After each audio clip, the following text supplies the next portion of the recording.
हो, नमस्कार. मी अश्विनी निवर्गी. लेखिका अश्विनी यूट्यूब चॅनलच्या आजच्या विशेष भागात आपण 2 निमंत्रितांना बोलवलेलं आहे आणि ते अतिशय नामांकित आहेत. आज आपण एका विशेष कार्यक्रमाबद्दल जाणून घेणार आहोत. रसिक हो, डोळे सर्वांनाच असतात, पण दृष्टी एखाद्यालाच असते. ही दृष्टी जर कवीची असेल ना, तर त्याच्या संवेदनशील मनात असणाऱ्या संवेदनांचा अदृश्य आकार हा कवितेच्या रूपातून व्यक्त होतो. आणि या कवितेची साथ कधी जीवघेणी असते, तर कधी धीर देणारी असते. मला तर नेहमी कविता ही एखाद्या हिमनगासारखी वाटते. जेव्हा आपण त्याचे शब्द वाचत असतो, तेव्हा एक अष्टमांश भागच फक्त आपल्याला कळतो. पण आपण पुन्हा-पुन्हा ती वाचत राहतो, ती समजून घेत राहतो. तेव्हा नवीन-नवीन अर्थ आपल्याला उलगडायला लागतात. या शब्दांच्या जसं हिमनगाचा एक अष्टमांश भागच वर असतो आणि 7 अष्टमांश भाग पाण्याखाली असतो, तसं कविता ही त्या शब्दांच्या मागे त्या कवितेचा अर्थ असा दडलेला असतो. तर अशाच 10 नामवंत कवींच्या अगदी मनाला भिडलेल्या अजरामर कवितांना एकत्र करून त्यांचं दृकश्राव्य सादरीकरण करणारा एक उत्तम कार्यक्रम म्हणजे दशपदी. आणि या ज्या कविता आहेत, त्या अशा कविता आहेत, की ज्यांनी आपल्याला जगणं शिकवलं, ज्यांनी आपलं संवेदनशील मन घडवलं, ज्यांनी आपलं शब्द सामर्थ्य दाखवलं आपल्याला. अशा कवितांना निवडून त्याचा हा कार्यक्रम म्हणजे दशपदी हा ज्यांच्या संकल्पनेतून आकाराला आलेला आहे, ते म्हणजे डॉक्टर क्षितिज कुलकर्णी सर आणि ज्या अभिनेत्यानं यामध्ये 26 भूमिका करून विश्वविक्रम केलेला आहे, ते म्हणजे अभिनेते प्रसन्न माळी सर. या दोघांचंही मी लेखिका अश्विनी YouTube चॅनलवर मनःपूर्वक हार्दिक स्वागत करते. सगळ्यात पहिल्यांदा मी या दोघांचाही आपल्याला परिचय करून देते.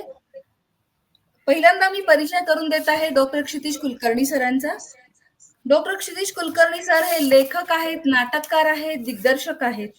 त्यांची प्रकाशित पुस्तकं म्हणजे कट्टा ही कादंबरी, त्यानंतर H2O ही कादंबरी आणि चिंब ही कादंबरी. चिंब या कादंबरीला मराठी ग्रंथ संग्रहालयाचा वामनराव रेगे पुरस्कार 2015 मध्ये प्रदान करण्यात आला होता. त्यांचं शिक्षण झालेलं आहे M.A. मराठी साहित्य, समाजशास्त्र, राज्यशास्त्र आणि PhD झालेलं आहे new techniques of acting in digital age. अनेक एकांकिका, या नाटकांचं लेखन त्यांनी केलेलं आहे. आजवर त्यांना अनेक पुरस्कारांनी सुद्धा सन्मानित करण्यात आलेलं आहे. त्यामध्ये आहेत अक्षरशिल्प, मंगेश धरू स्मृती पुरस्कार, नालंदा पुरस्कार, वा रेगे पुरस्कार त्यांना प्रदान करण्यात आलेले आहेत. त्यांनी अनेक कार्यशाळांचं आयोजन केलेलं आहे आणि मार्गदर्शक म्हणून त्यात ते सहभागी झालेले आहेत. त्या कार्यशाळा आहेत वाचन संवर्धन कार्यशाळा, नाट्य लेखन, प्रशिक्षण, वास्वाद आणि अभिनय. आयोजन आणि संकल्पनाकार म्हणून त्यांनी काम केलेलं आहे. त्यांच्या संकल्पनेतून अनेक कार्यक्रम हे त्यांनी सादर केलेले आहेत. त्यात त्यांनी मार्गदर्शकाची ही भूमिका निभावलेली आहे आणि असे कार्यक्रम म्हणजे झपूर झा, शतकोटीमध्ये 100 विनोदी अभिवाचनांचा हा कार्यक्रम होता. त्यानंतर अंतराय, शब्द सेल्फी, नमस्कार, पसायदान, त्यानंतर अशा 80हून अधिक नवीन संकल्पना अजय संस्था ठाणे यांच्या माध्यमातून त्यांनी आयोजित केल्या. मराठी भाषा प्रसार कार्याला त्यांनी स्वतःला समर्पित केलेलं आहे. अभिजात मराठी कवितेबद्दल प्रसार करण्यासाठी अभिनेता व त्यांचा मित्र प्रसन्न माळी सोबत विविध विक्रमी प्रकल्प ते करत आहेत आणि असाच कार्यक्रम आहे दशपदी.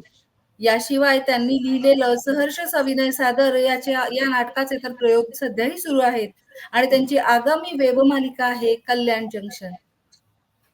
यानंतर मी आपल्याला परिचय करून देते अभिनेते प्रसन्न शांताराम माळी यांचा.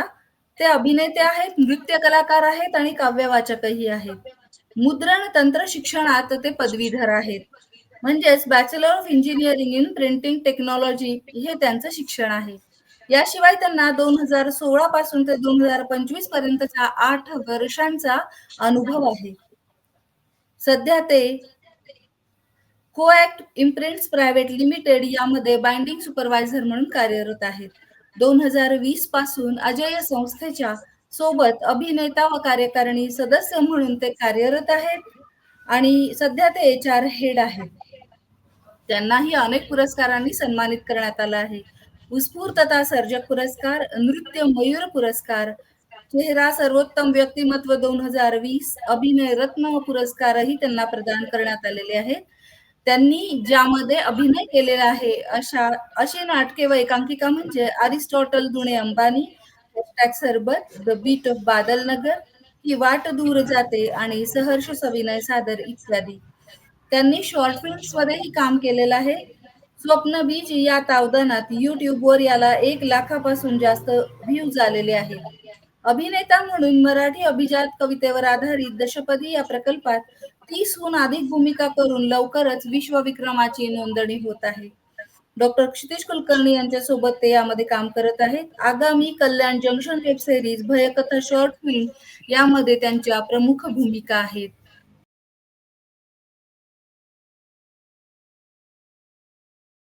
रसिका हो, आताच मी आपल्या दोन्ही पाहुण्यांचा परिचय आपल्याला करून दिलेला आहे आणि आता आपण त्यांना प्रश्न विचारणार आहोत.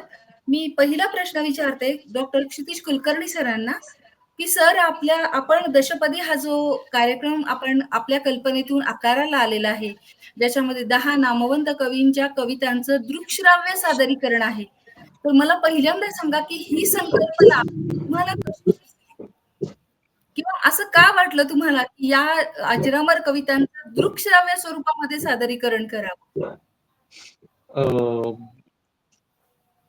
कविता हा माझ्या अभ्यासाचा आवडीचा एक विषय होता आधीपासून. आणि जेव्हा मराठीचा आपला विचार येतो, म्हणजे आपण जेव्हा मराठी कविता वाचतो, तेव्हा कुठे ना कुठेतरी आपल्याला असं वाटतं, की या कविता इतक्या सुंदर आहेत आणि त्यांच्यामध्ये जे मांडलंय, तर ते कुठेतरी आपण आपल्यापुरतं वाचतो.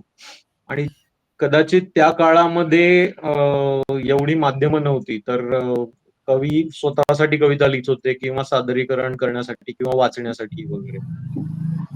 तर आत्ताच्या काळामध्ये जसे बदल झालेत, एवढी माध्यमं निघालीत आणि आपण बघतो वेब मालिका आहेत किंवा मग स्पोर्ट्स आहे किंवा मग राजकारण आहे किंवा सिनेमा आहे, नाटकं आहेत.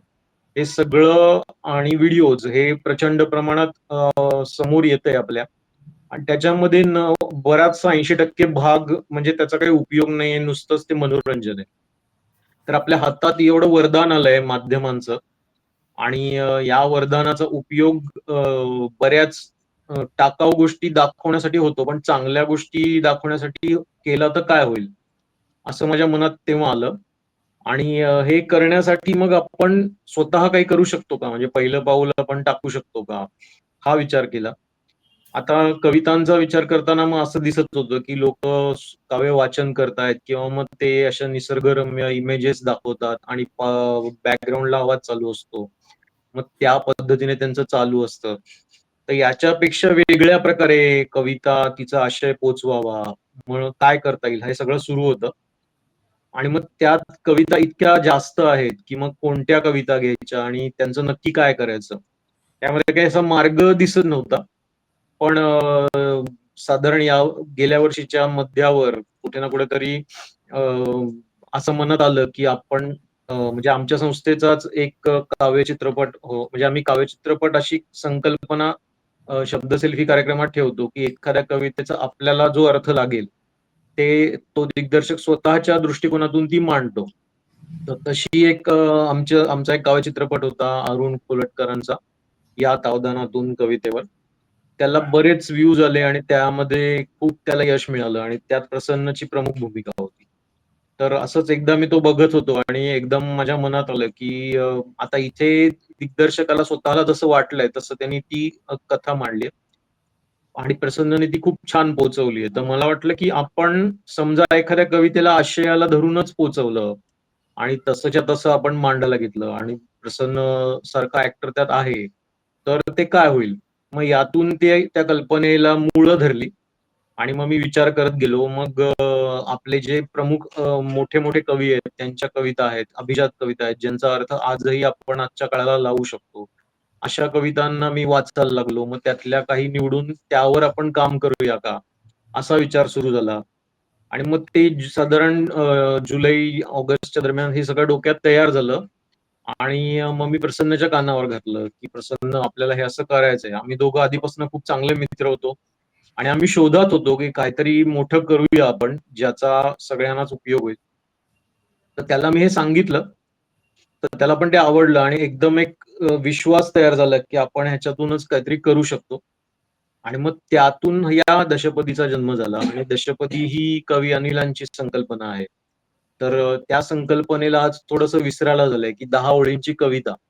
म्हणून मग मी म्हटलं की हे जे काही आपण करू त्याला नाव आपण दशपदी देऊ आणि त्यामध्ये 10 कवितांचा वगैरे समावेश करू सुरुवातीला आणि वाटलं तर पुढे आपण वाढवू आणि असा हा एक असा प्रकल्प करू की ज्याच्यामध्ये कवितेचा आशय, त्याची कथा, त्याची मांडणी आजच्या काळाला येऊन त्या कवितेचा जो संदेश आहे, तो व्यवस्थित पोहोचवता येईल. आणि हे सगळं करताना आजच्या काळाचा विचार होता आणि आजच्या काळाला आपण कुठे ना कुठेतरी बघितलं तर आपण जरा आत्मकेंद्रित आहोत. आपण स्वतःभोवती फिरतोय जास्त करून. तर मला वाटलं की आपण असं करूया की या कवितेमधली जी पात्र आहेत, या पात्रांना कुठेतरी आपण एका चेहऱ्याची विविध रूपं देऊ आणि मग प्रसन्नच तो चेहरा असेल आणि तोच अनेक भूमिका करेल त्याच्यामध्ये. असं मग ते एकदम व्यवस्थित त्याचं स्वरूप येत गेलं. त्याला आपण हे सांगितलं, की तुझ्या अनेक भूमिका असतील आणि तो सुद्धा हे आव्हान पेलायला खूप चांगल्या प्रकारे तयार झाला. आणि मग आम्ही 15 ऑगस्टला वाचनवेढे कार्यक्रमात हे जाहीर केलं. सगळ्यांचा खूप प्रतिसाद उत्तम आला. सगळ्यांनी चांगले आशीर्वाद दिले, शुभेच्छा दिल्या आणि त्याच्या दुसऱ्या दिवशीपासून आमचं काम सुरू झालं. खूपच सुंदर संकल्पना आहे सर. कारण कविता कवी लिहून जातात. तेव्हाही त्या गाजल्या होत्या. आजही त्या म्हणजे त्या अजरामर कविता आहेत. परंतु त्यांना तुम्ही आजच्या काळाशी आणि मुख्यतः तंत्रज्ञानाचा वापर करून जोडताय. कारण आजचं युग हे यंत्राचं युग आहे, तंत्रज्ञानाचं युग आहे. यंत्र हाच मंत्र आहे आजच्या युगाचा आणि याच्या माध्यमातून तुम्ही कविता आणता आहात समोर सगळ्यांच्या. तर पुढचा प्रश्न मी तुम्हाला असा विचारेन, की मग तुम्ही हे जेव्हा तुमच्या मनामध्ये आलं, तुम्ही ह्याला एक मूर्त रूप द्यायला सुरुवात केली. तर याच्यामधल्या ज्या कविता आहेत त्या तुम्ही कशा निवडल्या? आता कवितांची निवड हा खरोखर कठीण भाग आहे. सर्वात कठीण भाग होता. कारण असं होतं की अनेक कविता मोहात पाडतात आपल्याला. असं वाटतं की ही कविता छान आहे, ही घेऊया. ती नको, ही घेऊया. आणि मराठीमधल्या कवितांची संख्या जर बघितली आपण अगदी केशवसुतांपासून आत्तापर्यंत तर एवढी प्रचंड आहे आणि ती आपल्या आवाक्याच्या बाहेरचा हा सगळा भाग आहे. तर मी विचार केला की असं नाही करता येणार आपल्याला. आपण एकतर स्वतःचा व्यक्तिगत मोह बाजूला ठेवू आणि आपण एक-एक त्याला निकष लावू आणि मग पहिला निकष हा होता की असे कवी आहेत ज्यांना आपण चिरतरुण कवी म्हणतो किंवा ज्यांचं काम हे जास्त अनेक काळ त्यांच्या कविता पाठ्यपुस्तकात असतात, अभ्यासक्रमात असतात. तर तो मी एक विचार केला आणि ज्यांना साहित्यातले मोठे-मोठे पुरस्कार मिळाले, म्हणजे त्यांच्या प्रतिभेवर शिक्कामोर्तब झालंय किंवा ते कुठल्या विशिष्ट पदवीने ओळखले जातात. तर मग पहिलं नाव आलं कुसुमाग्रजांचं, की कुसुमाग्रज ज्ञानपीठ विजेते आहेत आणि बरोबर आहे. त्यांच्या कविता आज सुद्धा तितक्याच आहेत. तर मग त्यांचा विचार केला आणि मग परत कुसुमाग्रज म्हटलं, की त्यांच्याही भरपूर कविता आहेत. पृथ्वीचे प्रेमगीत आहे, स्वप्नाची समाप्ती आहे, प्रेमयोग आहे आणि मग या सगळ्या कवितांमध्ये साथ आहे आणि मग या सगळ्या कवितांमध्ये एखादी अशी कविता आहे का, जी खूप ठळक दिसते आणि जगात कुठेही गेलं तरी ती कविता व्यवस्थित लागू पडते आणि मग तेव्हा माझ्या डोळ्यासमोर कणा कविता आली, की कणा हो, कवितेमध्ये कुठला विशिष्ट प्रांत नाहीये, कुठली विशिष्ट भाषा नाहीये. म्हणजे ती भाषा कोणालाही समजू शकते कारण ते फक्त गुरु आणि शिष्यामधलं नातं आहे. हो. तर मग असं कणा सर्वात पहिले मी आधी विचार केला आणि जसं कणा मी ठरवलं, तसं मग मी हाच विचार केला, की अशा कविता कोणत्या आहेत, ज्यांचा संदेश हा सगळीकडे वेगवेगळ्या देशांमध्ये ज्याला आपण आता ग्लोबल म्हणतो आपण स्वतःला, तर ग्लोबली हो, तो हो. पोहोचेल का? तर मग यामधून मग अनेक कविता मग बाजूला व्हायला लागल्या. मग नंतर विंदांची आली घेता, देणाऱ्याने देत जावे, घेणाऱ्याने घेत. तिचा आशय आला. भलेही त्यामध्ये आपल्या महाराष्ट्रातल्या काही गोष्टींचा उल्लेख आहे, पण त्याचा आशय हा परत परत जगात कुठेही लागू पडणार आहे. मग हो, ती मी ठरवली. मग केशवसुतांची झपुर्झा ठरवली, की झपुर्झामध्ये एका प्रतिभान व्यक्तीला जग वेडं म्हणतं किंवा त्या व्यक्तीच्या मनात काय चाललंय यावर जगाला ते कळू शकत नाही. त्याची स्वतःची एक दुनिया असते. तर मग त्या प्रतिभेचं एक दर्शन त्याच्यामध्ये आहे. तर मग ती निवडली. असं हं, करत हं. करत मग अगोदर मी 50 एक कविता काढल्या. मग त्यामधून कमी केल्या परत. मग असं करत करत शेवटी ह्या ज्या आता आम्ही घेतोय, त्या घेतल्या. प्लस अजून एक त्याच्यात विचार असा होता, की ह्या दृश्य रचनेमध्ये ह्या दाखवता येतील का?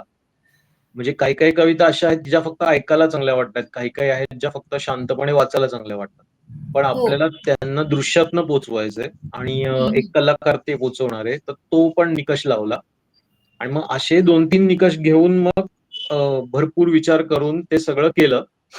साधारण 1-1.5 महिना त्यामध्ये होतो अगोदर मी आणि ते झाल्यावरच मग मी प्रसन्नशी बोललो, की आपल्याला असं-असं करायचंय. म्हणजे जेणेकरून त्याच्यासमोर मी जेव्हा मांडेन, तेव्हा मी आधी पूर्ण स्पष्ट पाहिजे. तर ती स्पष्टता आधी आणली मी स्वतःला आणि मगच ते केलं. सो ती निवड ही साधारण अशी केली.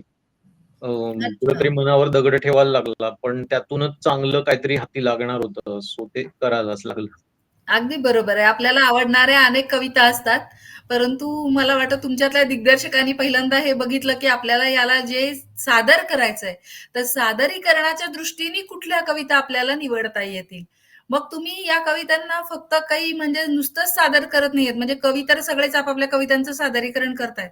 पण तुम्ही तंत्रज्ञानाच्या म्हणजे शॉर्ट फिल्मच्या माध्यमातून या कविता समोर आणताय.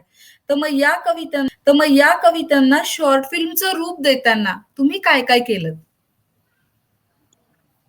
शॉर्ट फिल्मचं रूप देताना सगळ्यात पहिली गरज असते ती म्हणजे पटकथेची. म्हणजे पटकथा या कवितेमधून पटकथा तयार होणं गरजेचं होतं. तर मग या प्रत्येक कवितेमधून स्क्रीन प्ले तयार होतोय का? ते हं, आधी मी हं. पाहिलं आणि मग तो होत गेला आणि त्यानंतर अ, सुरुवात, मध्य, शेवट असं त्या कवितेला स्वरूप देऊया ते पाहिलं. त्यामध्ये व्यक्तिरेखा येणं खूप गरजेचं आहे. आता काही-काही कविता आहेत ज्यांच्यामध्ये कुठलीच व्यक्तिरेखा नाहीये. हं. जसं की फक्त संदेश आहेत. म्हणजे जीवन त्यांना कळले हो, ती बाबा बोरकरांची कविता आहे. त्यामध्ये नुसता संदेश आहे. तर अशा वेळेला संदेश पोहोचवणारी माणसं आपल्याला तयार करावी लागतात. तर मग तशा बरं. व्यक्तिरेखा तयार केल्या.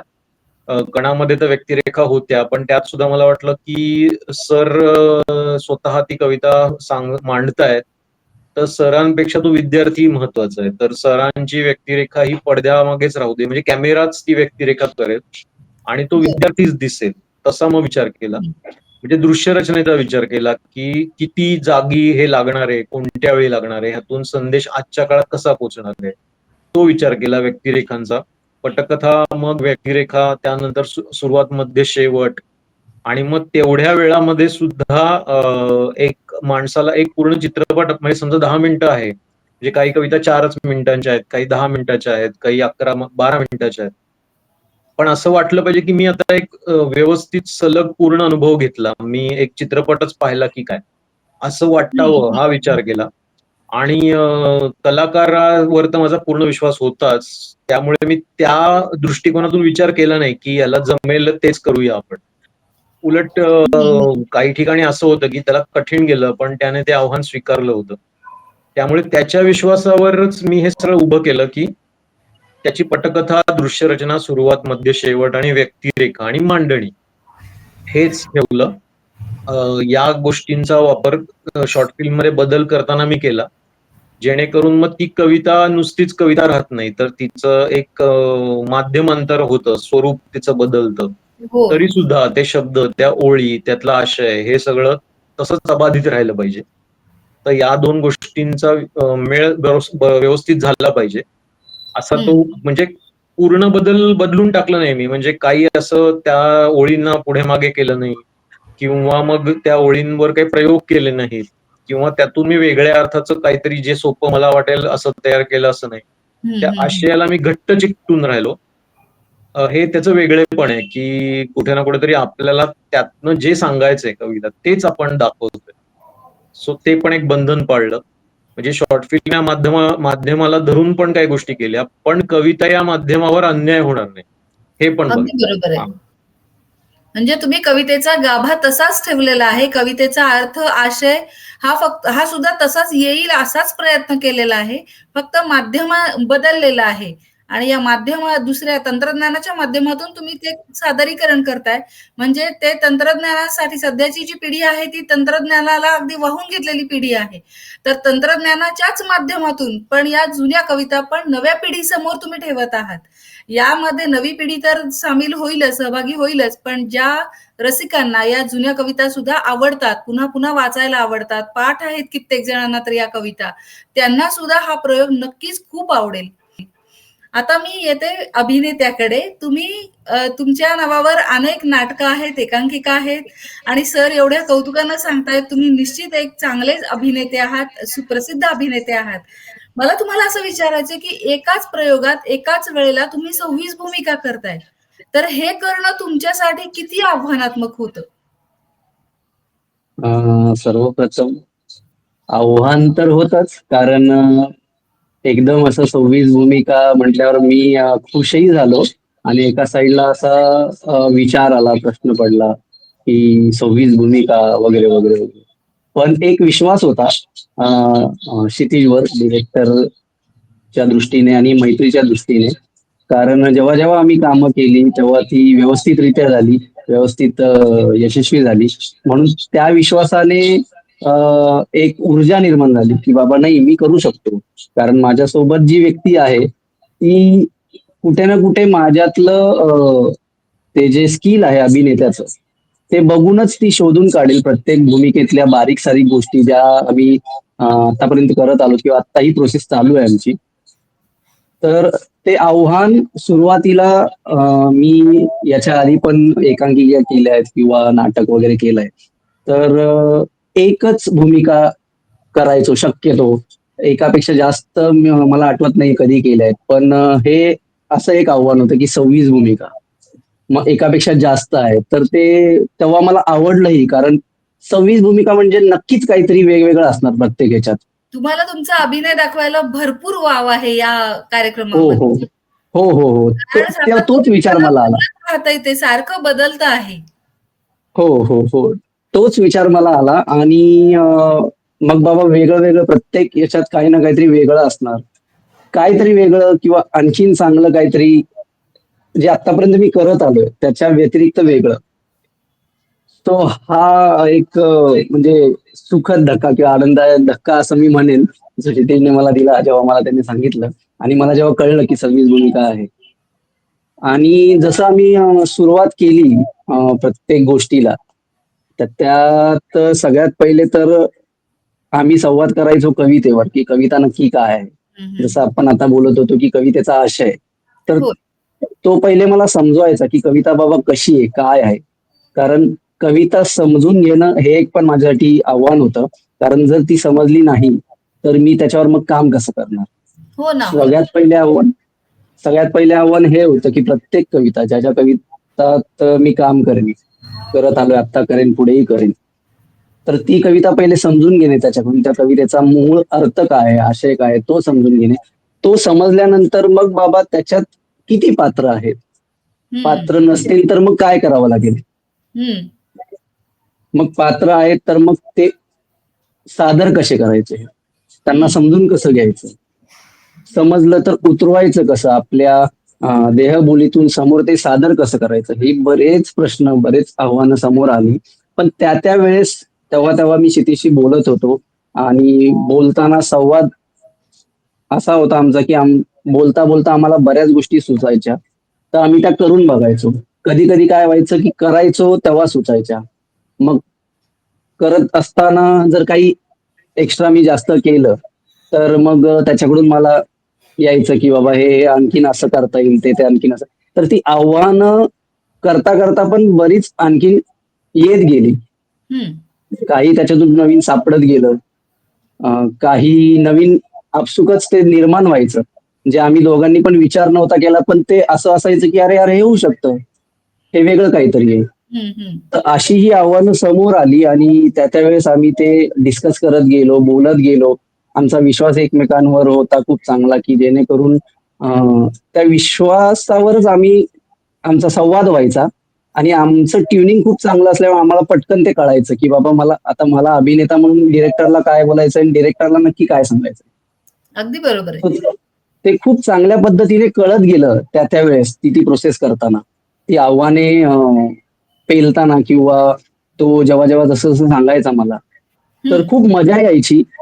कधी कधी भीतीही वाटायची की बाबा आता हे पात्र असं असं आहे, तर बाबा आता हे कसं करायचं. जसं कणामध्ये एखाद्या विद्यार्थ्याची भूमिका आहे, त्या विद्यार्थ्यासोबत काय प्रसंग घडलाय, हं, तो हं, कसा हं. दाखवायचा काय, हे पण मी त्याच्याशी बोललो. तर बऱ्याच बरेच असे किस्से आहेत, बऱ्याच अशा गोष्टी आहेत, बरीच आव्हानं. तर हे एकंदरीत असं होतं, बरीच आव्हानं असे पेलताना खूप खरं तर दडपण हा भाग थोडाफार होता. पण माझ्यासोबत तो असल्यामुळे, क्षितिज असल्यामुळे ते दडपण कधीच मला दडपण नाही वाटलं. ते आमच्या संवादातून, विश्वासामुळे ते दरवेळेस कमी-कमी होत गेलं आणि प्रत्येक गोष्ट, प्रत्येक प्रत्येक प्रोसेस ही व्यवस्थितरित्या झाली. हां. पुढचा प्रश्न मी तुम्हालाच विचारणार आहे, की तुम्ही आता बोलता-बोलता म्हणालात, की मला 26 भूमिका करणं हे खरंच कुठल्याही अभिनेत्यासाठी हे आव्हानात्मकच गोष्ट आहे, की एकाच कार्यक्रमामध्ये सतत बदलणाऱ्या 26 भूमिका तुम्हाला करायच्या आहेत. तर या भूमिका करत असताना आणि मला खूप म्हणजे सांगावसं वाटतं तुमच्या बोलण्यातून हे प्रतीत होतंय, की नाट्य दिग्दर्शक जर आपल्या जवळचा मित्र असेल ना, तर त्याच्यासोबतचं ट्युनिंग आपलं खूप छान असतं. आणि क्षितिज सर लेखक म्हणूनही उत्तम आहेत, नाटककार म्हणूनही उत्तम आहेत आणि दिग्दर्शक म्हणून सुद्धा आपल्या अभिनेत्याकडून आपल्याला काय करून घ्यायचंय, त्यानं काय करायला हवं आहे, हे त्यांनी तुम्हाला बरोबर सांगितलं आणि तुम्ही बरोबर तशाच पद्धतीनं भूमिका करताय. पण ही करत असताना तुमचे काही अनुभव सांगा किंवा एखादा किस्सा सांगा, की जेव्हा तुम्ही हे करत होता आणि तेव्हा काय-काय घडलं? काय गमती-जमती घडल्या ते रसिकांना सांगा. म्हणजे एखाद्या अभिनेत्यासाठी हे किती आव्हानात्मक असतं हेही त्यांच्या लक्षात येईल. तर किस्से तसे बरेच मजेदार होते. हं, हं. सगळ्यात पहिले तर मी सांगेन, अ, एक सीन प्रॅक्टिस करताना आरशासमोर तो करत होतो मी आणि त्यात असं पूर्ण केस वगैरे असे विस्कटून खूप असं एखादं कॅरेक्टर असं तसं करत होतो आणि ते हं, बघून हं. आमचा सिम्बा आहे, तो असा जरा घाबरला आणि तर त्याला मग क्षितिज बोलला, "अरे नाही, नाही दादा, काही करत नाही दादा, चिडला नाहीये. तर शांत हो, शांत हो." आणि जेव्हा पण मी तो सीन करायचो, सिम्बा बिचारा तो घाबरायचा. तर असा हा किस्सा होता आणि मग तो सीन मी खूप लाईटली करायचो कारण प्रॅक्टिसच आहे. म्हणून मी तो हं. पूर्ण असं याच्यात नव्हतो करत कारण परत तो घाबरायचा. त्याला शांत करायला मग क्षितिजला परत वेगळी एनर्जी लावायची. मला एक तर आता आता मला माहीत आहे सिम्बा कोण आहे, पण रसिकांना सांगा सिम्बा कोण आहे? सिम्बा हा आपला क्यूट असा खूप मस्तीखोर डॉग आहे. खूप चांगला आहे तो. हां, हां, हां. आणि मी तर त्याला अगदी लहान असल्यापासून बघतोय. अच्छा. तो मला तर खूप फॅमिलिअर आहे तो, खूप फॅमिली. आत्ता पण तो आपलं चालू होतं तेव्हा बाजूला बसला होता. कदाचित दिसला असावा तो हो, स्क्रीनमध्ये. दिसलाय, आता दिसलाय. थोडा खाली सोशल बसला. मीडियामध्ये तो पण दिसलेला आहे. हो. हाच आता प्रश्न मी मी त्याला खाली बसला. सरांना पण विचारेन, की दिग्दर्शक म्हणून हे सगळं करत असताना, हे बसवत असतानाचे काही अनुभव सर तुम्ही सांगा. अनुभव किंवा एखादा किस्सा? जसं तो म्हणाला, की सिम्बा आमचा हे करत होता. तर यामध्ये कुठेतरी असं पण आहे, की अ, त्यामधला जो एक जिवंतपणा आहे, तो म्हणजे प्राण्यांना ते लवकर सेन्स होतं, की काहीतरी गडबड आहे किंवा गोंधळ आहे. तर प्रसन्न तेवढं मनापासून करायचा, की तो घाबरायचा. म्हणजे त्याला ते नाटक वगैरे वाटत नव्हतं. आता या सगळ्या प्रोसेसमध्ये आपण जर विचार केला, तर आपल्याला वाटतं, की तालीम हवी आपल्याला आणि तालमीसाठी खूप छान जागा हवी. सुसज्ज सगळं हवं आणि आम्ही नाटकवाले असल्यामुळे आम्ही फिल्मची सुद्धा अगोदर नाटकासारखी व्यवस्थित तालीम करायचो. हो. पण आम्ही ती कुठे करायचो हा प्रश्न पडेल. तर आम्ही ती माझ्या घराच्या किचनमध्ये करायचो आणि प्रसन्न कामावरून येतो आणि त्यानंतर रात्री आम्ही साधारण 10:00ला सुरू करायचो आणि 1-2 वाजेपर्यंत पण बरेच वेळा आम्ही केली आहे. मग तो सकाळी उठून कामावर जायचा. तर त्यामध्ये आम्ही घरातल्या वस्तू वापरल्या. म्हणजे आता एक त्रिधाराधा कविता आहे. याच्यामध्ये तो जो नायक आहे त्याचं अगोदर एका मुलीवर प्रेम होतं, पण त्याचं लग्न दुसऱ्या मुलीशी होतं. तर त्याला त्या अगोदरच्या प्रेयसीची आठवण होते आणि मग त्याने तिला तिच्याकडून ज्या भेटवस्तू आल्या आहेत, तो त्या अशा बघत बसतो. तर त्याच्यामध्ये दागिने होते आणि बऱ्याच गोष्टी होत्या. पण आता त्या इकडे माझ्याकडे नाहीयेत. तर आम्ही चक्क घराची चावी, किंवा मग बांगड्यांच्या ऐवजी रबर बँड असं घेऊन आम्ही प्रॅक्टिस केली.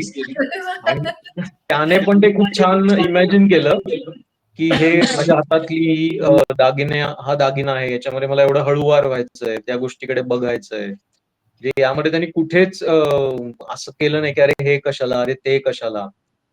तसं एका संगतीमध्ये आम्हाला असं होतं की तो एक आयटी मधला युवक दाखवलाय जो पूर्ण आत्मकेंद्रित आहे.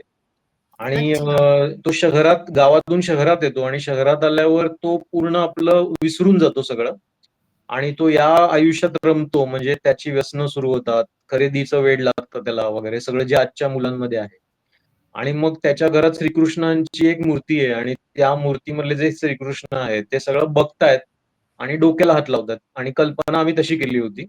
आणि मग एकदा असं होतं की ते चिडतात आणि त्याच्या डोक्यामध्ये बासरी मारतात आणि मग त्याचं जे जुनं रूप आहे गावातलं, ते पुन्हा हां. त्याच्या डोळ्यासमोरून उभं राहतं आणि त्याला प्रश्न विचारायला लागतो.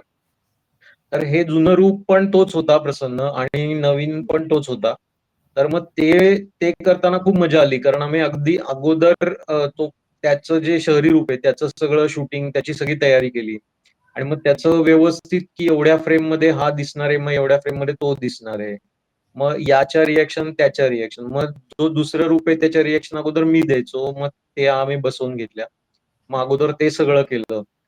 मग समोरच्याचा भाग केला आणि मग ते कॅमेरामध्ये ते व्यवस्थित येण्यासाठी आम्ही खूप म्हणजे इथूनच अँगल घे, तिथूनच अँगल घे. अगदी इंचा-इंचाचा विचार करून ते सगळं आम्ही केलं.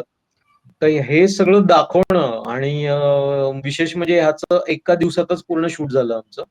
कारण आम्ही तालमीवर खूप पक्क हे ठेवलं होतं, की आम्ही आठवडाभर प्रत्येक आठवडाभर 10 दिवस जेवढे लागतील तेवढं आम्ही रोज 3 तास वगैरे तालीम करायचो. आणि त्यामुळे कसं होतं, की शूटच्या दिवशी आम्ही इतके तयार असायचो, की आम्हाला उत्स्फूर्त जागा पण सुचल्या तरी आमचं खूप पटापट होत जायचं. तर त्या संगतीच्या वेळेला पण तसंच झालं, की आम्ही ती दुहेरी भूमिका होती. कधी-कधी त्यांनी 4 भूमिका केल्या आहेत, कधी-कधी 5 केल्या आहेत, कधी 6 केल्या आहेत. आणि त्या वेळेला तालमी जेव्हा आम्ही करत होतो, तेव्हा मग आम्ही अ, हा सगळा विचार करत होतो, की त्याचं दिसणं, त्याचं वागणं, त्याचं बोलणं-बिलणं हे सगळं. मग त्यामध्ये खूप मजा यायची. म्हणजे एक जीवन त्यांना कळल्यामध्ये त्याची डॉक्टरची भूमिका आहे. तर डॉक्टरचं आणि तो पण युद्धावरती काम करणार युद्धातल्या जखमी लोकांना ट्रीटमेंट देणारा डॉक्टर आहे. तर त्याच्याकडे जे इंजेक्शन आहे किंवा सलाईन आहे, हे सगळं जे होतं. पण आता ते काय आम्हाला तालमीच्या वेळेला मिळालं नाही. त्यामुळे आम्ही ते असंच तयार करून घेतलं. म्हणजे असंच चमचा वापर, हे वापर, ते वापर असं करून मग ते बसवून घेतलं. आणि अगदी शूटच्या दिवशी आम्हाला एका डॉक्टरांनी त्यांचं सगळं साहित्य दिलं. मग त्याचे जे अच्छा. ग्लोव्हज घालण्याची पद्धत, काढण्याची पद्धत ती काय आहे? ते पण हं. मग आम्ही तालमीमध्ये असंच ऑब्जेक्ट हँडलिंग करून शिकून घेतलं. एकदा त्याची अच्छा. शास्त्रीय गायकाची भूमिका होती. आता त्याचं त्या बाबतीत अभ्यास नाहीये. तर मग त्याला मी सांगितलं, की एक क्लासिकलचा आलाप आहे आणि मग तो म्हणला, "तू दिवसभर म्हणजे बॉसची नजर चुकवून ऑफिसमध्ये ऐकत जा आणि मग तो आलाप हे कर." तर त्यांनी ते करून घेतलं आणि मग तो म्हणाला, "मी असंच ऑफिसमध्ये जेव्हा राउंड मारतो, तेव्हा मी असे हातवारे वगैरे करतोय." तर मग तिथल्या वर्करना आश्चर्य वाटत होतं, की "सर काय करतायत?" तर ते अगोदर बसवून घेतलं आणि मग शूटच्या दिवशी मग त्याचा उपयोग झाला. अच्छा. कधी-कधी आम्ही एखादं इंग्लिश गाणं त्याला म्हणजे आता संगातीमधलं जो जसं मी आयटीतलं सांगितलं, तर त्याला मी सांगितलेलं, की त्याची पूर्ण देहबोली नृत्यात्मक ठेव तू. आणि तो स्वतः खूप हं. उत्तम डान्सर आहे. सो मी त्याला एक इंग्लिश गाणं दिलं. त्याला म्हणलं, "या गाण्याचा जो रिदम आहे, त्याच्यावरच याच्या हालचाली कर सगळ्या." हं. मग त्याने ते खूप पटकन आणि छान उचललं. म्हणजे मग तो शहरात येऊन कसा बदललाय, हे आम्हाला त्या हां. इंग्लिश गाण्याच्या माध्यमातून आम्ही दाखवलं. आणि मग तो गावातला जो आहे, तो एक यापेक्षा वेगळा आहे. त्याची लय ही पूर्ण ग्रामीण आहे. तर त्यामध्ये त्याचा तो साधेपणा येईल. म्हणजे आम्ही अशा वेगवेगळ्या गोष्टी वापरल्या. कुठल्या गोष्टीला असं बाजूला ठेवलं नाही. ज्या शक्यता येतील हातामध्ये त्या घेत जायचं आणि मग त्यातूनच खूप गमती-जमती घडत जायच्या. आणि तशा भरपूर आहेत म्हणजे पण आता अर्थात आपल्याला इतका वेळ नाहीये. पण या काही तुम्हाला मी सांगितल्या. अजून पण कधी संधी मिळाली तर नक्कीच बरंच काही सांगता येईल तसं. होय. सर मला वाटतं अभिनेत्याचं व्हिज्युअलायझेशन खूप चांगलं असावं लागतं. आणि प्रसन्न सरांनी अगदी छान व्हिज्युअलाइज केलं, म्हणजे हातामध्ये चमचा धरून सिरिंज आहे असं समजून त्यांनी काम केलेलं असेल, किंवा जसं रबर बँड आहे, त्याचे बांगड्या आहेत असं समजून, म्हणजे खूप छान अनुभव तुम्हाला याच्यामध्ये आले. हे खूप छान आहेत. आणि मला वाटतं याच्यामध्ये दोघांची कसोटी पण लक्षात येते, की एका दिग्दर्शकाला आणि एका अभिनेत्याला रंगभूमीवर सादर करताना फक्त लोक बघतात, पण त्याच्या प्रॅक्टिससाठी त्यांना किती काय-काय करावं लागतं, हे सुद्धा याच्यातून लक्षात येतं. प्रसन्न सर, तुम्हाला मी असं विचारेन, की तुम्ही एवढ्या भूमिका करताय आणि सगळ्यात एवढं छान पेलत असणार. परंतु मला हे सांगा, की तुम्हाला याच्यात सगळ्यात अवघड भूमिका कोणती वाटली? अवघड आता पर्टिक्युलर एक कुठली अवघड आहे असं असं तर म्हणतात. हां, हां. असं नाही म्हणता येणार, कारण ओव्हरऑल सगळ्याच भूमिका या अवघड आहेत. अं, त्यातल्या त्यात जसं आता क्षितिजने सांगितलं की संगातीमध्ये एकाच व्यक्तीची दोन रूपं आहेत हो. तर ती दोन रूपं कशी दाखवली हं, हे कुठेतरी अवघड होतं. कणामधली भूमिका बरीच अवघड होती. हं. परत पहिली कविता आम्ही जी शूट केली विस्ता स्वतःला, त्याच्यात सुरुवातीलाच म्हणजे आम्ही जेव्हा सुरू केलं त्या कवितेपासून सुरू केलं, त्या कवितेतच 5 कॅरेक्टर आहेत वेगळी. तर ते पण एक म्हणजे अवघड अशी एक पर्टिक्युलर मला नाही सांगता येणार. हं, पण हं. त्याच्यात कामगार होता, नेता होता, दारुडा व्यक्ती होता. परत चुडामध्ये एक पुजारी आहे, पण तो पुजारी सोबतच ग्राफिक डिझायनर पण आहे. अच्छा. तर मग या दोन गोष्टी कशा दाखवणार? पूजा करताना की तो किती आध्यात्मिक आहे? तेवढ्या मनापासून त्याचं ते काम चालू आहे का? प्लस मग परत तो जर ग्राफिक डिझायनर आहे, तर हं, त्या हं. मनापासून त्याचं ते ऑफिशियल वर्क जे काय ते चालू आहे का? तर अशा पद्धतीने सगळं होतं, म्हणजे वेगवेगळे कॅरेक्टर असल्यामुळे. जीवन त्यांना कळले मध्ये वकिलाचं एक कॅरेक्टर होतं, ते खूप अवघड होतं. ते करताना तर मला सुरुवातीला प्रश्न पडलेला जेव्हा आम्ही प्रॅक्टिस करत होतो. कारण ते मला कळत नव्हतं की एखादा वकील कसा असतो. कारण इतकं वकिलाशी कधी ऑब्झर्वेशन नव्हतं. ते लोक कसे फक्त क्षितिज जसं सांगायचा, त्यानुसार विचार करायचो, की वकील त्याची बाजू मांडताना कधी सॉफ्ट असेल, कधी तो एकदम बेधडक असेल, जर तो कॉन्फिडंट आहे आणि त्याला त्याच्या कॅन्डिडेटला जिंकवायचं असेल तर. तर सुरुवातीला जेव्हा आम्ही 1-2 वेळेस केलं, तर मला ते उचलून धरताच येत नव्हतं. म्हणजे मला कळतच नव्हतं, की बाबा वकील आता कसा दाखवू? मला आलेलं टेन्शन. पण करत मी जसं आधी म्हटलं, की करत कुठेतरी भेटत जायचं काहीतरी आणि नंतर मग एका पॉइंटला ते वकिलाचं कॅरेक्टर भेटलं आणि क्षितिज बोलला, "हां, आता कुठेतरी बरोबर बसतंय." मग ते मी तेव्हापासून उचलून धरलं. म्हणजे ते वकिलाचं कॅरेक्टर भेटायला खूप वेळ लागला. ती पण एक अवघड भूमिका होती. अच्छा. दिव्यांगाची एक भूमिका होती. हां. तर दिव्यांग आता कसा दाखवावा? कारण दिव्यांग जे व्यक्ती असतात, त्यांचं एक वेगळं आयुष्य असतं. अगदी बरोबर तर आहे. ते समजून घेणं एक महत्वाची गोष्ट होती. तो बऱ्याच गोष्टी म्हणजे बरेच 26 भूमिका असल्यामुळे मी तर म्हणेन सगळ्याच अवघड आहेत. पण सगळ्याच करताना पण एक वेगळी मजा होती. कारण ते करता जर मी व्यक्ती म्हणून कुठेतरी वाढलो असेल, तर ते एक झालं. अ, अभिनेता म्हणून कुठेतरी माझी ग्रोथ झाली या दशपदीच्या प्रोसेसमध्ये. सो हे कुठेतरी एक चांगलंच झालं. तर या भूमिका सगळ्या अवघड मला मिळाल्या, तर हे म्हणतात जे होतं ते चांगल्यासाठी. मग हे खरंच खूप अ, वेगळी अशी गोष्ट आहे, विलक्षण अशी गोष्ट आहे. या अवघड भूमिका मिळाल्या आणि त्यातून एक उत्तम असं काम माझ्या थ्रू बाहेर पडतंय. सो हे खरंच वेगळं आहे आणि चांगलं आहे. माझ्यासाठीही अभिनेता म्हणून आणि क्षितिजसाठीही डिरेक्टर म्हणून. होय, नक्कीच. ही मला वाटतं एका वेळेला 26 भूमिका करणं हे तर अवघड आहेच. पण ह्या 26 भूमिका एकानंतर एक दाखवत जाणं म्हणजे ते तुम्हाला किती अवघड गेलं असेल, की या रूपातून त्या रूपात, त्याच्यानंतर पुढच्या रूपात, त्याच्या पुढच्या रूपात, आणि तुम्हाला त्या रिएक्शन्स द्यायच्यात, व्हेरिएशन्स दाखवायचेत आवाजामध्ये, हो. दृश्यामध्ये, अभिनेता म्हणून तुमच्या देहबोलीमध्ये. हे सगळं तुम्हाला त्याच्यामध्ये दाखवावं लागलं असेल आणि त्याच्यामुळे हे खरोखर खूपच आव्हानात्मक आहे. अ, क्षितिज सर, मला हे सांगा, की तुमच्या कामाची ही जी तयारी तुम्ही केली किंवा ही जी प्रोसेस होती, की तुमच्या मनामध्ये हे आलं, की आता आपल्याला दशपदी करायचंय आणि आता रंगभूमीपर्यंत तुम्ही आलेला आहात, की हे आता सादर होतंय. तर ही ही सगळी तयारी कशी होती किंवा ही प्रोसेस कशी होती तुमच्यासाठी? आता मुख्य म्हणजे कसं आहे, की आपण बोलतोय रंगभूमी, पण हे कॅमेऱ्यातलं आहे, म्हणजे या शॉर्ट फिल्म आहेत. अच्छा. हां. हो, हो. तर कॅमेरा म्हटल्याबरोबर आपल्या डोळ्यासमोर येतं, की आपल्याला आजकाल हातात फोन आहे, तर वाटतं सोपं आहे. हो. पण तसं नाहीये. कॅमेराची भाषा अ, खूप वेगळी आहे आणि असा नट असायला पाहिजे, ज्याच्या चेहऱ्याला कॅमेरा व्यवस्थित टिपतोय किंवा तो आणि कॅमेरा यांचं खूप अद्वैत आहे. तर होय. प्रसंगमध्ये ती खूप मोठी गोष्ट आहे, की तो खूप जास्त कॅमेरा फ्रेंडली आहे आणि कॅमेरामध्ये तो खूप खुलून येतो. तर त्याचा मी विचार केला. मग तयारीमध्ये हे काम आधीपासून आहे. म्हणजे तो नैसर्गिकरित्याच कॅमेराचा अभिनेता अधिक चांगला आहे. थिएटरचा तर आहेच तो, पण कॅमेरामध्ये त्याचं ते तो खूप मोकळा असतो म्हणजे कॅमेरासमोर. तर मग मी म्हटलं, की याचा उपयोग आपण करूया आणि तालीम हे जे नाटकाचं कल्चर आहे, ते आपण इथे शॉर्ट फिल्ममध्ये आणूया. तर आम्ही अच्छा. आमच्या प्रक्रियेमध्ये कसं होतं, की आम्ही गप्पा आमच्या खूप असतात एरवी. तर आम्ही गप्पा मारत-मारतच अ, आधी आम्ही बोलणं सुरू करायचो त्या कवितेवर. मग मला अर्थ काय लागलाय, त्याला अर्थ काय लागलाय, ते दोन्ही बघायचो.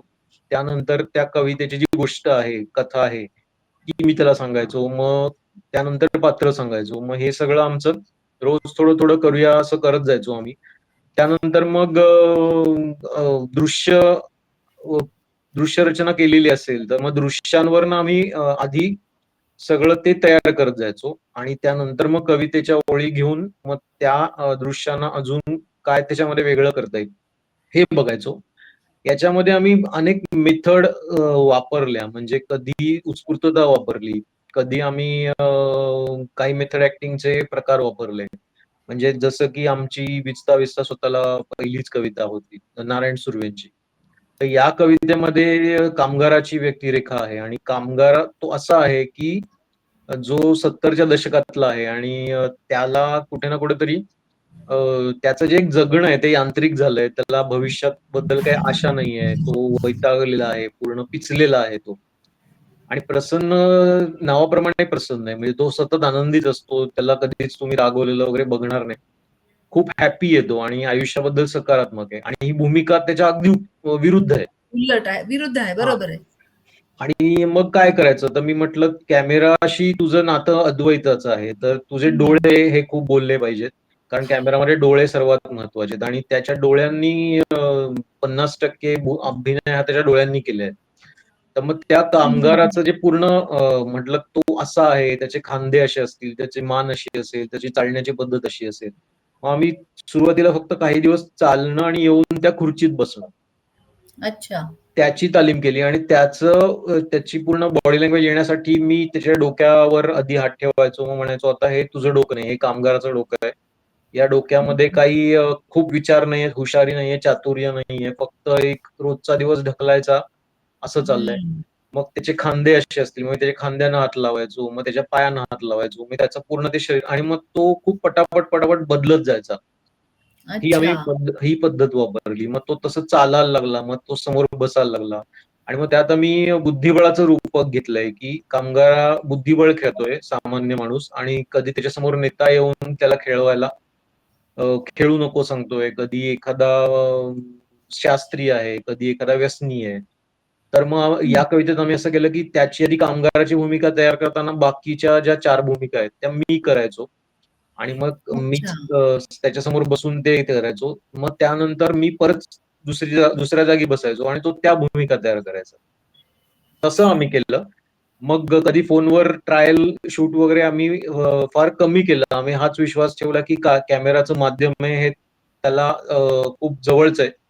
त्यामुळे मग त्याच्या हालचाली पण नैसर्गिक होतील, स्वाभाविक होतील. म्हणजे त्याच्यामध्ये कुठे थिएट्रिकल लाऊडनेस येणार नाही आणि तो विश्वास त्याने इतका सार्थ केलाय, की कधीच त्याचा अभिनय कॅमेरा तोडून बाहेर आलाय किंवा एवढ्या भूमिका करताना कुठल्याही भूमिकेचा तोल सुटला नाही. कुठल्याही भूमिकेचा ताल बिघडला नाही. अच्छा, म्हणजे लाऊड झालं नाहीये ते. लाऊड कुठे नाही झालेलं अजिबात. नाहीये कुठेही. हां. त्यामुळे अच्छा. मग प्रोसेसमध्ये आम्ही तेच करू आणि प्रत्येक कवितेची प्रक्रिया आम्ही वेगळी ठेवली. असं आम्ही म्हणजे आम्हाला पण कंटाळा येणार नाही. असं वाटेल की प्रत्येक वेळेस आपण नवीन काहीतरी करतोय. म्हणून आम्ही प्रत्येक कवितेला वेगळ्या प्रकारे हाताळलं. प्रत्येक कवितेची तालीम वेगळ्या प्रकारे केली. त्या कवितेची गरज लक्षात घेतली, की आता कणामध्ये तो प्रसंग आहे, खूप एखाद्या पटकथेसारखीच आहे, की तो विद्यार्थी होय. सरांकडे आला वगैरे वगैरे. पण त्याला एक बॅकग्राऊंड आहे आणि ते कवितेत आपल्याला थोडंसं काही ठिकाणीच दिसतं, की पूर आला आणि मग सगळं नुकसान झालं. तर मग त्याला कविता वाचल्यावर तो एकदम हादरलेला, की आता हे कसं दाखवायचं? म्हणून मग मी काय केलं, की त्या कवितेची पूर्ण गोष्ट तयार केली, की तो तरुण कसा अच्छा. होता, त्याचं घर कसं होतं, आई-वडील होते, बायको होती, मुलगा होता. मग ते त्याला सांगितलं, "डोळे मिटून बस, मी तुला सांगतो आणि आता तू पूर्ण व्हिज्युअलाइज कर, की तो तूच आहेस." मग ती पूर्ण कथा त्यांनी व्हिज्युअलाइज केली आणि तो या प्रत्येक प्रयोगाला त्याने खूप छान प्रतिसाद दिला. मग ती व्यक्तिरेखा त्याच्या हातात आली आणि मग तो त्या व्यक्तिरेखेत इतका घुसला, की शूटिंग आमचं जवळ-जवळ 2 तास आधीच पूर्ण झालं. एवढ्या भराभर झालं आणि शूट झाल्यावर मी त्याला म्हटलं, "झालं प्रसन्न." तर तो एकदम चकित झाला. "अरे, एवढ्यात कसं झालं?" म्हटलं, "अरे, आपण एवढी मेहनत केली आहे ना, त्यामुळे तसं झालं." हं, की ते हं, हं. इतकं सहज होऊन गेलं त्याच्याकडनं. तसं मग हं. प्रत्येक कवितेला पद्धत वेगळी वापरली आणि अच्छा. कधी आम्ही पूर्ण कवितेला डोळ्यासमोर ठेवून अगोदर केलं, कधी आम्ही आधी कथा मांडली, मग कवितेला त्याला जोडलं. तसं आम्ही वेगवेगळ्या पद्धती वापरतोय. अ, अशा ह्यातल्या काही निवडक पद्धती होत्या. अच्छा. मला आणखीन एक विचारायचं सर तुम्हाला, की या ज्या कविता आहेत, ह्या सगळ्या जुन्या कविता आहेत. म्हणजे तेव्हाचे कवी आहेत आणि त्यांनी तेव्हा त्या कविता लिहिलेल्या आहेत आणि तुम्ही जे माध्यम वापरताय ते आजचं माध्यम वापरताय. तर तुम्ही त्या कविता आजच्या काळाशी कशा जोडल्या? अ, याचं उत्तर असं आहे, की त्यातलं बरंचसं त्या कवितांमध्येच दडलेला आशय आहे. म्हणजे जसं मी म्हणालो, की त्या अभिजात आहेत. आता अभिजात म्हणजे काय? तर त्या बरोबर. अ, कोणत्याही स्थळा कोणत्याही गावात, कोणत्याही ठिकाणी त्या लागू पडतात. कोणत्याही काळात त्या लागू पडतात. म्हणजे आता जसं कणा आहे. आता कणामध्ये ती तुम्ही 2025 ला करा किंवा 2036 ला करा. त्यातला आशय तसाच राहणार आहे, की अ, होय. संकटाच्या वेळी आपल्याला कोण आठवतंय आणि आपल्याला तेव्हा पैशाची गरज नसते, तर फक्त एक आधाराची गरज असते. तर मग त्या गोष्टीला मग मला आजच्या काळाशी जोडताना प्रश्न आला नाही. तसं या प्रत्येक कवितेमध्ये मला हं. हे जाणवलं, की त्यातला आशय हा जुना होत नाहीये. म्हणजे जसं मी संगातीचं म्हटलं, की त्याच्यामध्ये तुकाराम महाराजांचा जो अभंग आहे, "जेथे जातो तेथे तू माझा तेथे संगाती." माझा तर संगात. कवी अनिलांनी त्या अभंगाला अ, उपहासात्मक हे केलंय, की "का म्हणून तू माझा संगाती आहेस? तू माझ्याबरोबर का हवा आहेस? मला माझं एकटं जगू दे." तर मी जेव्हा ते वाचलं, तेव्हा म्हटलं हे कोणाबद्दल असेल? की म्हणजे हं. आणि ही साधारण जुनी कविता आहे. पण मला त्याच्यात नवेपणा दिसला, की आजच्या माणसाला असंच वाटतंय, की मला कोणाची गरज नाहीये. म्हणजे तो कदाचित स्वतःलाच म्हणतोय, की "तू माझ्याबरोबर येऊ नकोस. मी माझा एकटा समर्थ आहे." मग तो त्याच्या भूतकाळातलं रूप आहे, त्याला तो म्हणतोय, की "मी आता शहरी झालोय. मला आता तुझी गरज नाहीये. मी ग्रामीण संस्कृतीत जे मंगल आहे, ते सगळं त्यांनी हं, त्यागलेलं हं. आहे आणि शहराच्या संस्कृतीत जे अमंगल आहे, ते त्याची लाईफस्टाईल झाली आहे. तर मला तो आशय दिसला आणि मग त्या कवितेच्या अर्थाशी पण ते प्रामाणिक होतंय असंही दिसलं मला. मग तिथे मला परत ते आजच्या काळाशी जोडता आलं. किंवा गणपत वाणीसारखी कविता आहे, की आज मॉल झालेत, वाण्याची दुकानं एवढी राहिली नाहीयेत. तरी सुद्धा नाहीयेत. अगदी बरोबर. हां. तरी आम्हाला एक दुकान मिळालं आणि मी त्याच्यात जोडलं काय तर कुठे ना कुठेतरी अ, स्वतःत रमणं हा जो भाग आहे आणि उगाचच इमले बांधणं आणि त्या इमल्यांमध्येच आत्मकेंद्रित राहूनच तो नुसताच जगून जातो. तर कुठेतरी आजच्या काळात पण आपण तसे जगतोय का? म्हणून मग मी त्याला अगदी तरुणपणापासून म्हातारपणापर्यंत सगळ्या त्याच्या विविध बाजू दाखवल्या, की तरुणपणी पण तो गिर्हाईकाशी तसंच वागतोय, म्हातारपणी पण तो तसाच वागतोय. तो त्याच्यातच रमलेला आहे. तो काहीतरी अवघड घेतोय वाचायला, पण त्याला झोप येतीये. म्हणजे आज पण बरेच वेळा असं होतं, की आपण फॅशन म्हणून अवघड पुस्तकं घेतो आणि ती वाचायला लागली की झोप येते. तर ते मला जोडता खरंय, आलं खरंय, किंवा काही खरंय. माणसं उगीच क्लासिकल मैफिलीला जातात आणि दाखवतात, की आम्हाला छान वाह, वाह, वाह! पण नीट शोधायला गेलं तर त्यांना काही कळत नसतं.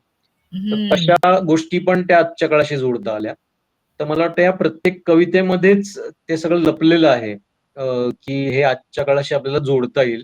कुठलीच कविता जुनी नाहीये किंवा चुडासारखी कविता, की नदीवर त्याला स्त्री दिसली आणि तिचं तो वर्णन करतोय. तर मला हं. त्याच्यात असा आशय दिसला, की म्हणजे ते नुसतं वर्णन आहे.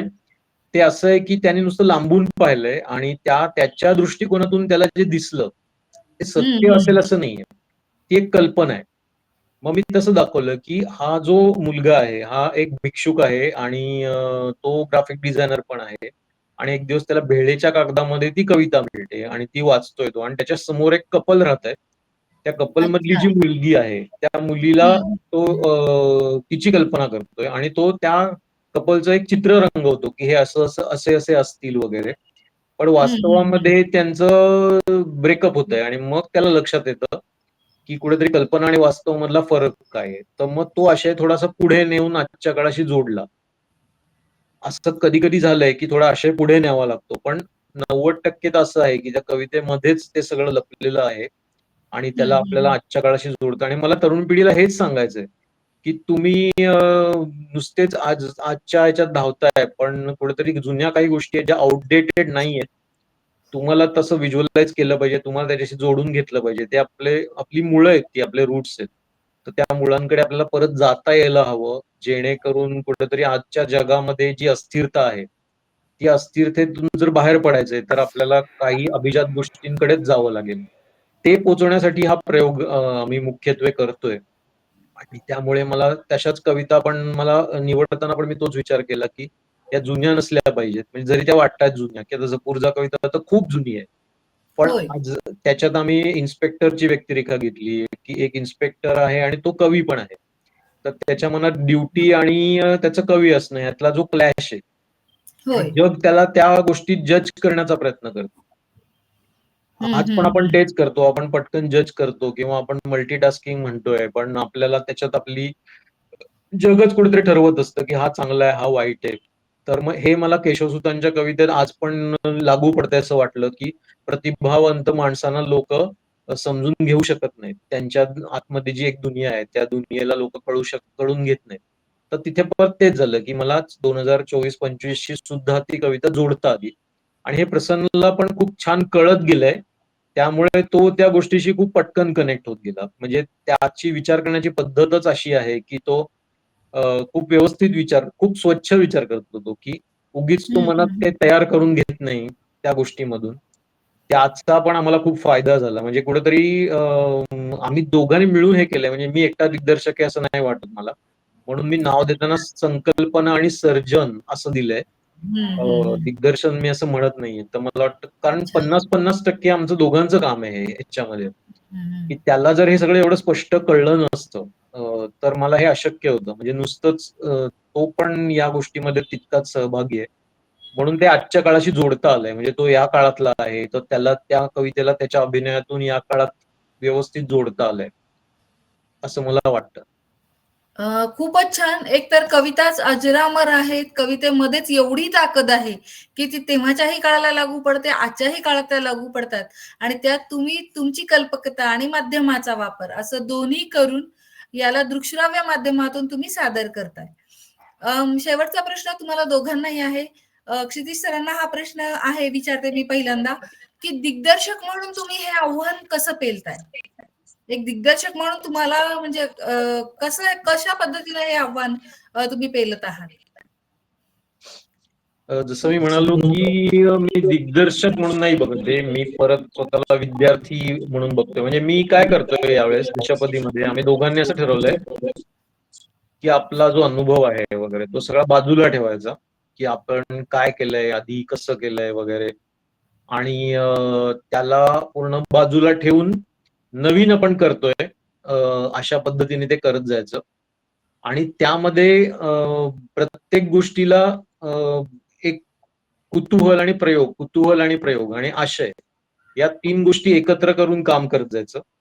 अशा पद्धतीने आमचं चाललेलं आहे, की कुठल्याही गोष्टीला आपण नाही म्हणायचं नाही, हे उभं करताना.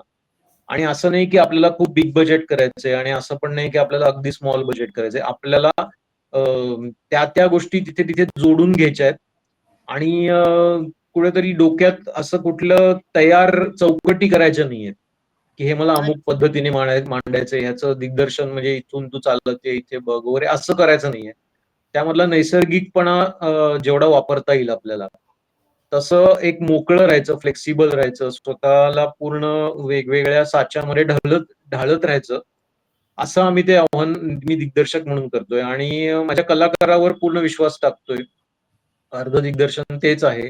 की त्याला ती गोष्ट तो कशी करेल, त्यातूनच मग मी तो जे मी सांगतोय तो करतोय, मग तो करतोय त्यातून मी पुढे शोधत जातोय. मग मी पुढे शोधत जातोय, ते तो पकडतोय. मग तो पुढे शोधत जातोय. अशा त्या पद्धतीने ते चाललेलं आहे. त्यामुळे मला वाटतं, की दिग्दर्शक म्हणून मी खूप समृद्ध होतोय या प्रक्रियेमध्ये. कारण एक तर सगळा जो दिग्दर्शक म्हणून आपल्या डोक्यात जो एक स्वतःचं एक अहम असेल, एक इमेज तयार झाली असेल, की मी एवढं काम केलंय, एवढं हे केलंय, ते सगळं निघून गेलं या सगळ्या प्रक्रियेमध्ये. कारण याच्यामध्ये कुठे ना कुठेतरी परत आपण मुळाक्षी जातो, किचनमध्ये प्रॅक्टिस करतो, 26 भूमिका करतो. 26 भूमिकेतलं वेगळेपण शोधतो. मग दिग्दर्शक म्हणून त्या सगळ्या गोष्टी करत जातो. त्यामुळे मग आपला एक नवा स्वच्छ करून जाणारा हा अनुभव आहे. त्याला तसंच बघतोय आम्ही आणि त्यामुळे ते आव्हान पेलणं आम्हाला एक आत्मपरीक्षण असल्यासारखंच आहे दिग्दर्शक म्हणून, असं वाटतं मला. अच्छा. तर प्रसन्न माळी सरांना मी असा प्रश्न विचारते, की अभिनेता म्हणून हे तुम्ही आव्हान कसं पेलताय? म्हणजे यासाठी तुम्ही काय-काय केलं याच्यासाठी? तुम्ही काही गोष्टी सांगितल्या. अजून काही गोष्टी सांगा, की एक अभिनेता म्हणून हे आव्हान तुम्ही कसं पेलताय? की अ, एक असा कार्यक्रम, की ज्याच्यामध्ये जुन्या कविता आहेत, तुम्ही नवीन काळाशी जोडताय. माध्यम बदललेलं आहे तुमच्यासाठी. रंगभूमी नाहीये. शॉर्ट फिल्मचं माध्यम तुम्ही कॅमेऱ्याचं माध्यम वापरलेलं आहे. तर एक अभिनेता म्हणून कारण तुम्ही नाटकात काम केलंय, एकांकिकामध्ये काम हो, केलेलं हो. आहे. तर आता हे आव्हान तुम्ही कसं पेलताय? अ, जसं आधी क्षितिजने सांगितलं, की कुठलीही गोष्ट म्हणजे आम्ही काही कंडिशन अशी नाही ठेवली, की एवढं-एवढंच करायचंय, तेवढं-तेवढंच हं, करायचंय हं. किंवा मग माझा चेहरा एखाद्या कॅरेक्टरला कसा दिसेल, हं, हं, असाच हं. दिसला पाहिजे, तसाच दिसला पाहिजे किंवा बाबा जर माझ्या चेहऱ्याला काही काळं वगैरे लावायचंय म्हणजे एका हां, हां, अंगाच्या हां. भूमिकेला पूर्ण काळा चेहरा केलेला आहे. तर त्याच्यात पण काही अशी कंडिशन नाही ठेवली.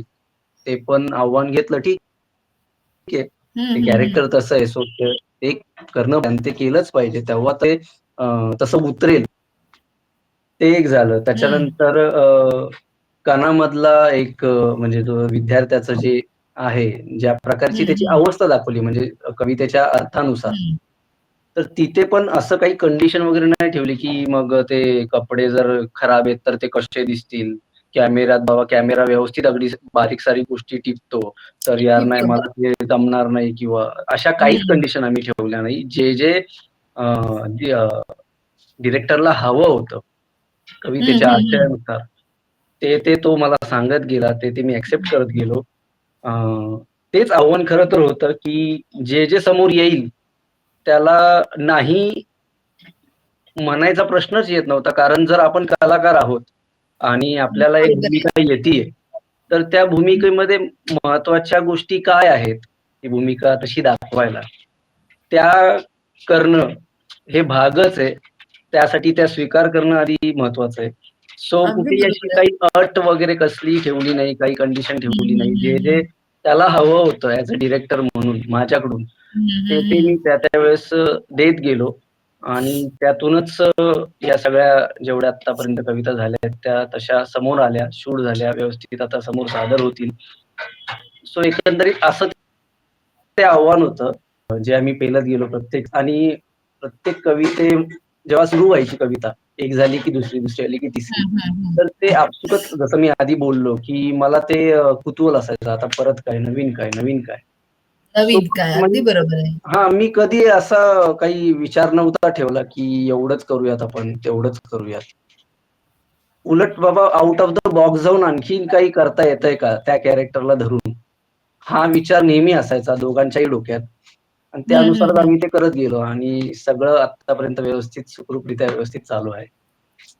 प्रसन्न सर, तुम्ही फार महत्वाची गोष्ट सांगितली आहे.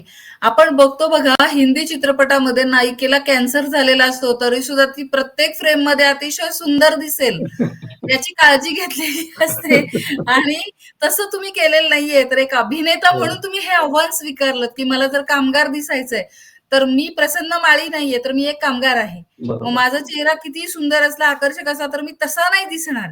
एखादा कामगार काम करून, घामाने निथळून घरी आल्यानंतर जसा दिसेल तसाच मी दिसायला हो, पाहिजे. हो, किंवा हो. मी एखाद्या डॉक्टरची भूमिका करतोय, तर डॉक्टर जसं हँड ग्लोव्हज काढतात किंवा घालतात, ते मला कळलं पाहिजे आणि ते मला आलं पाहिजे.